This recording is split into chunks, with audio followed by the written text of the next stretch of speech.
So this is my dirty blending stump.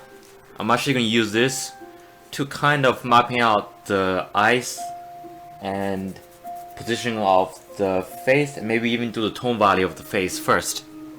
So I'm just, right now I'm kind of marking roughly where the entire eye socket is, but the top of which is the eyebrow. I'm still using triangulation to make sure the overall position is correct. Alright, so this is roughly the corner of the eyes, and this kind of method is very nice. I personally like it a lot because you look at this kind of way of starting the drawing, you still have to use geometry a little more, you know, not as, you don't have to be as meticulous with every point, but you still have to use geometry to place the positions of everything. But it allows you to see like a shape, an idea, much faster, just intuitively. So I can kind of judge just by looking at the image whether I'm on the right track.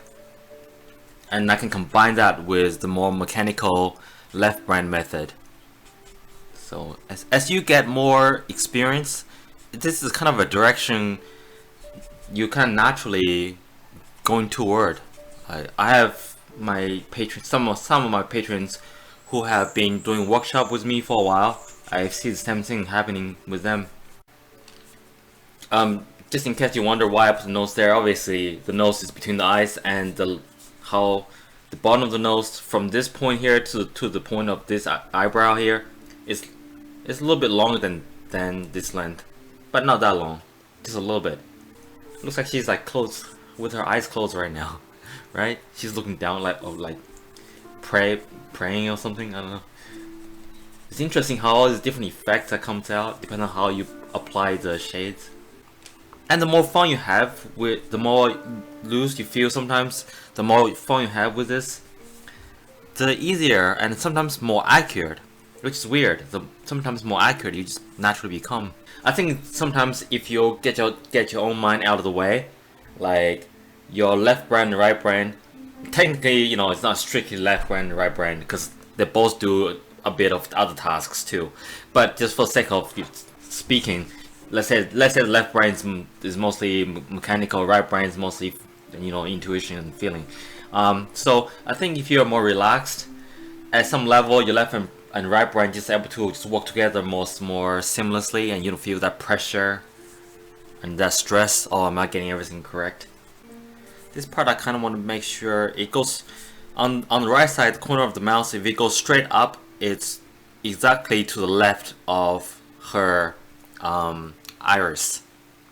See, everything right now I'm doing right now is to get me to the point where I can more and more strongly feel whether the drawing looks correct. And I can shade the bottom of the lips, but another trick you can do very easily is simply to shade below the lips, because now your mind fill in the gap of bottom of the lips. You feel like bottom of the lips is there, even though it's not there, and you can feel like if its shape and all that is right.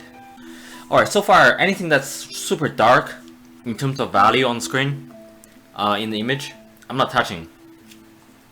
So it's like I'm just worrying about the 3D skin tone of the entire thing. I'm not even gonna do the highlights yet. I'm not doing the dark tones yet. I'm getting the undertone, the mid-tone correct.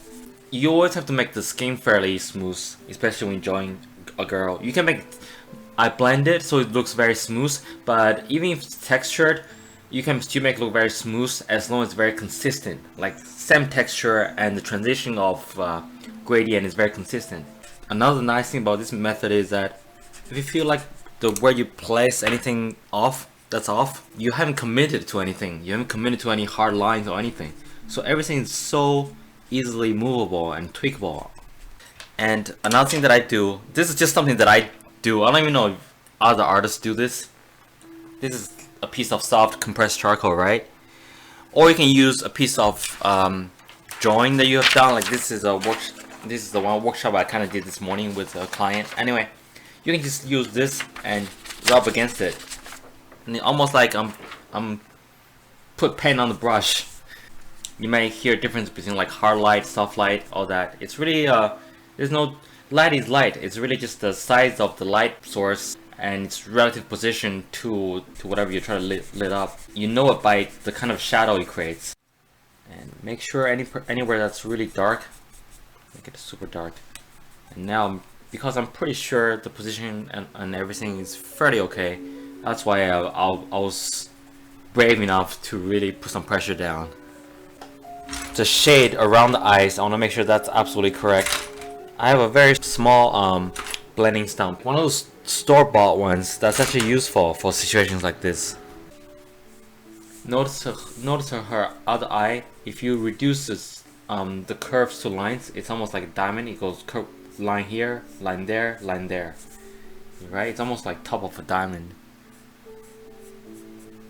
That's why I always say we're not very good at looking at curves and copying them, but we're good at looking at lines. So reduce things to lines and then smooth over if you need to make it into a curve is generally allow you to produce a much more accurate result.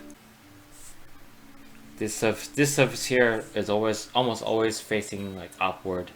This little tiny little surface.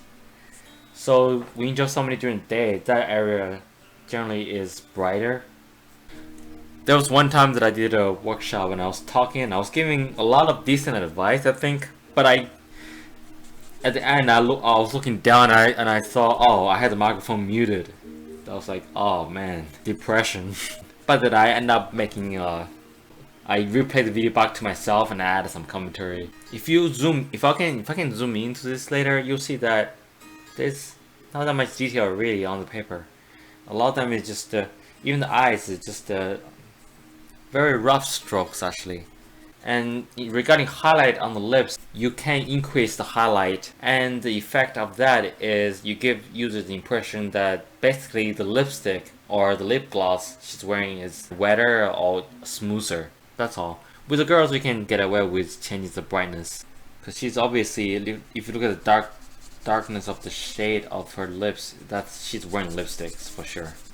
Make sure the gradient between one end of the cheek to the other side or anywhere, it's always like it's smooth. It's a smooth transition. Like you don't want to go dark and then somewhere that's light and then dark again, and then because then you create this kind of idea of bumps and stuff on the skin, right? I may not even blend this part. Again, it's further away from our center of focus. So the rough it is, you could create more interest.